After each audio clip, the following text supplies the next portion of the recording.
Alam mo, kapag napunta ka sa failed relationship, dalawang tao lang ang kailangan mong kalimutan at hayaan. Una, yung taong sobra mong minahal at ibinigay mo sa kanya lahat-lahat, makita mo lang siyang masaya. Pangalawa, yung taong nangakong hindi ka iiwan, pero sa duloy ikaw ay kanyang pinabayaan. Nangakong mamahalin ka, pero naghanap ng iba. Pero alam mo yung masakit sa part na iyan? Iyang dalawang uri ng taong kailangan mong kalimutan at hayaan, sa isang tao mo lang pala mararanasan. Nangakong hindi ka iiwan, pero sa duloy ikaw ay kanyang pinabayaan. Nangakong mamahalin ka, pero naghanap ng iba.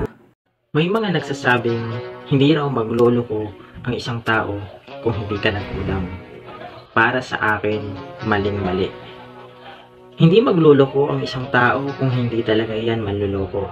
At hindi iyan magloloko kung siya talaga ang nakatadhana para sa iyo. Alam mo, pagdating sa love, wala kang dapat baguhin o i-adjust para lamang magustuhan ka ng isang tao. Kasi kung mahal ka niya, tatanggapin ka ng buong buo. Hindi mo kailangan maging perpekto para piliin ka palagi ng taong mahal mo. Kaya nga tayo pumapasok sa buhay ng isang tao, di ba? Kasi gusto nating maging parte ng buhay niya o minamahal natin siya nang walang anumang dahilan.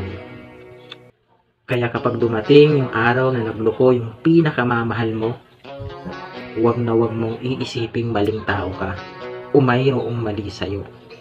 Maaaring nagkulang ka, pero hindi iyon magiging valid na dahilan para lukuhin ka niya.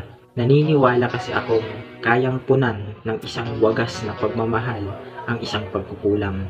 Isipin mo na lang na baka kasi hindi ka na niya kayang intindihin o sadyang may iba na siyang mahal at hindi na ikaw. O sadyang may iba na siyang mahal at hindi na ikaw. Alam mo, minsan kailangan nating hayaan at pabayaan ang isang tao. Huwag ipilit ang mga bagay na hindi niya gusto, kasi doon natin malalaman ang tunay nating halaga sa buhay niya. Doon natin makikita kung kailangan ka pa niya o masaya na siya kahit wala ka. Tandaan mo yan. God bless. Doon natin makikita kung kailangan ka pa niya o masaya na siya kahit wala ka.